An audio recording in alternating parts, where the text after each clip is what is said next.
धीरे धीरे हमारी आदतों और संस्कारों को प्रभावित तो नहीं करती, ये हमको डेफिनेटली सोचना चाहिए। तो आज हमारे ये नन्हे कलाकार पूरा ले रही है ना एक बेहद रोचक और संदेशपूर्ण नाटक प्रस्तुत करने जा रहे हैं, इतना तो चलता है। तो आइए देखिए कि हमारे डेली लाइफ की जिंदगी के अंदर बोलने जाने वाले एक छोटा सा वाक्य हमें किस बड़ी सीख को लेके आता है। तो ये सब आदिनाथ पाठशाला के बच्चे लोग हैं, इन सब के लिए जोरदार तालियों से स्वागत कर लीजिए।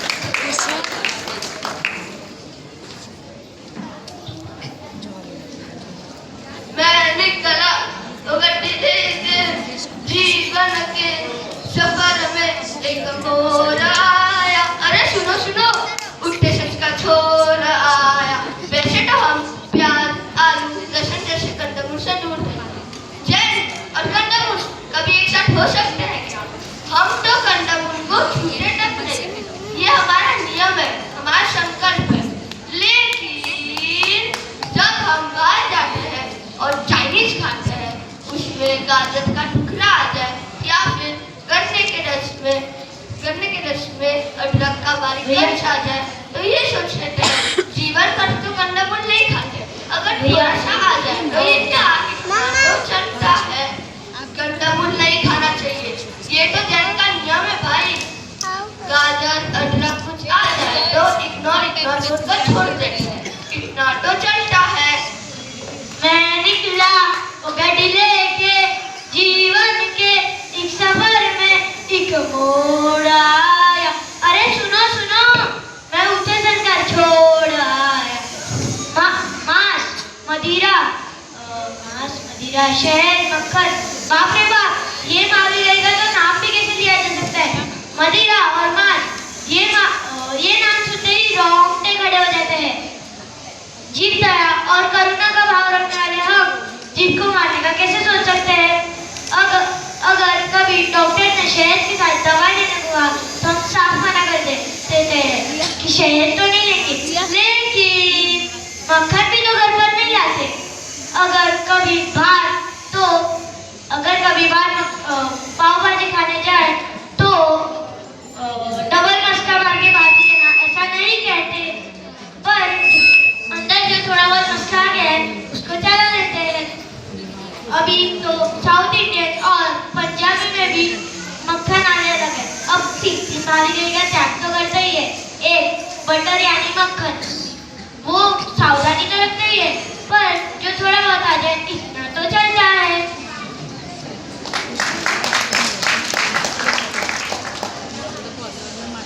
मैं निकला वो गड्डी लेके जीवन के उस सफर पे एक मोड़ आया।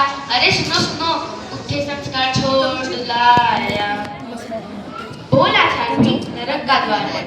क्या हम भिंडी या तेंदुली की सब्जी डिब्बे में भरकर पूरे साल भर रोज थोड़ा थोड़ा खाते हैं? नहीं ना। अरे अरे, मेरा वाक्य पूरा भी नहीं हुआ और बैठे हुए सभी लोगों के मुंह तो देखो कैसे बिगड़ गए हैं। वैसे ही बोल अचार भी सड़ी हुई सब्जी जैसा है। असली अचार तो केले को धूप में सुखाकर जब वो चूड़ी की तरह कड़क हो जाए तभी ही शास्त्र विधि के अनुसार बनाया जाता है और तभी ही तो वो खपने लायक होता है। हमारे जैसे जैनों के घर में ऐसा अचार ही तो मिलता है ना? लेकिन होटल या किसी ओकेजन पे जाए तो बैठकर अचार देखते ही मुंह में पानी आ जाता है और जीभ पे चटकरा लगता है, उतना रख लेते हैं। वैसे तो अचार का भी त्याग करते हैं ना, लेकिन अब चुटकी भर अचार आ जाए तो क्या इतना तो चलता है। देखिए, अचार खाते वक्त भी त्याग का भाव तो रखते हैं ना, अब चुटकी भर आ जाए तो क्या इतना तो चलता है। मैं निकला गड्डी लेके जीवन के एक सफर में एक मोड़ आया। सुनो सुनो, उठे सच का छोड़ आया। हम जैन प्रभुवीर की संतान है, इसलिए हमें रात को खाना चलेगा ही नहीं। हम तो रात्रि भोजन का त्याग करने वाले हैं, यानी सूर्यास्त होने से पहले ही भोजन का त्याग। रात्रि भोजन तो नरक का द्वार है, द्वार, इसलिए तो हम चौबियार करते हैं। वैसे तो लगभग रोज ही हम चौबियार करते हैं, लेकिन अब कभी शादी में, रिसेप्शन में या बर्थडे पार्टी में ऐसे छोटे बड़े फंक्शन में गए हो, यानी कभी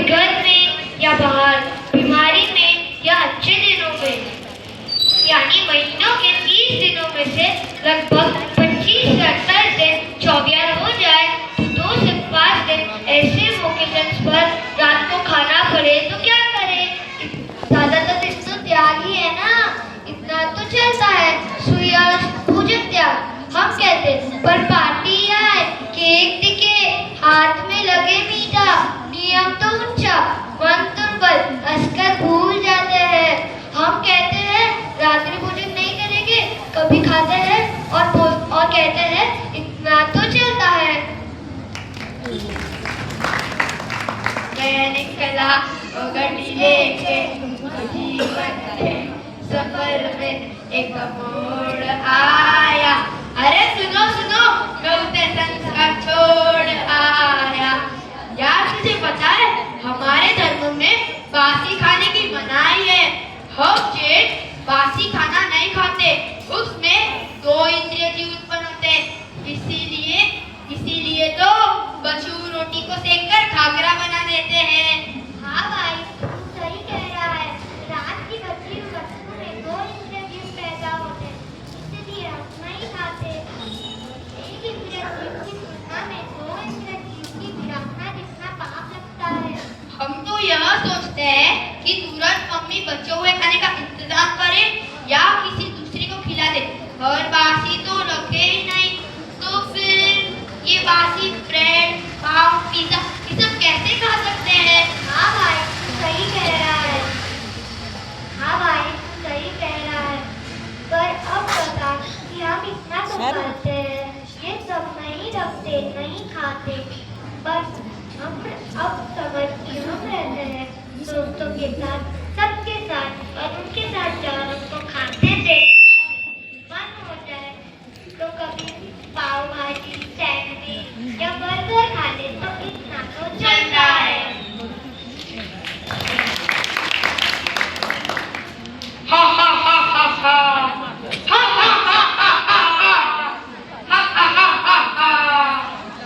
अरे भाई ये देखो, हम परमाधर्मी हैं। जो लोग जैसे कर्म करते हैं हम उन्हें सजा देते हैं। लेकिन देखो ये जैन हमारे हाथ में ही नहीं आते। ये लोग कितना धर्म करते हैं और उसमें भी व्रत और नियम बोलकर कितनी सारी चीजों का त्याग कर देते हैं।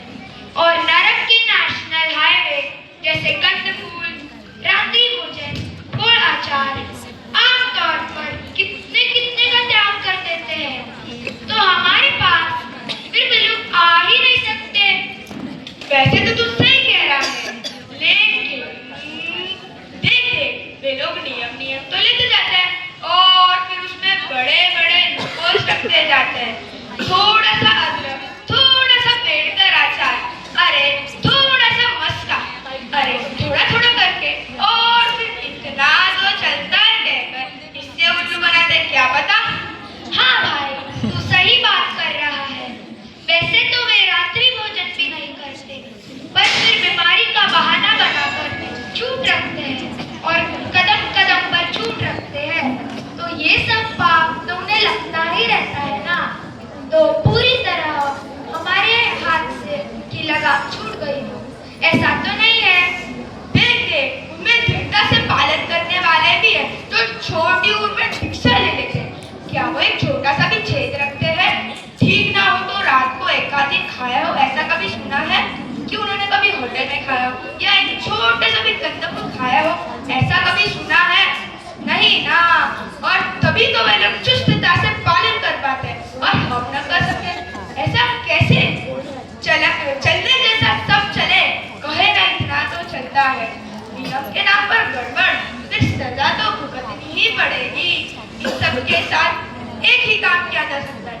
वो क्या कहते हैं, हमारी नरक में मिनिमम आयु 10,000 वर्ष है। जो थोड़ा थोड़ा करके ये लोग चलाते हैं, हम भी उन्हें 10,000 वर्ष की सजा दे देते हैं। अब कहा हम बहुत सारे वर्ष की सजा दे रहे हैं, 10,000 वर्ष की तो है, इतना ही तो है, इतना तो चलता है। बहुत सुंदर प्रस्तुति की पाठशाला के बालकों ने। इतना तो चलता है।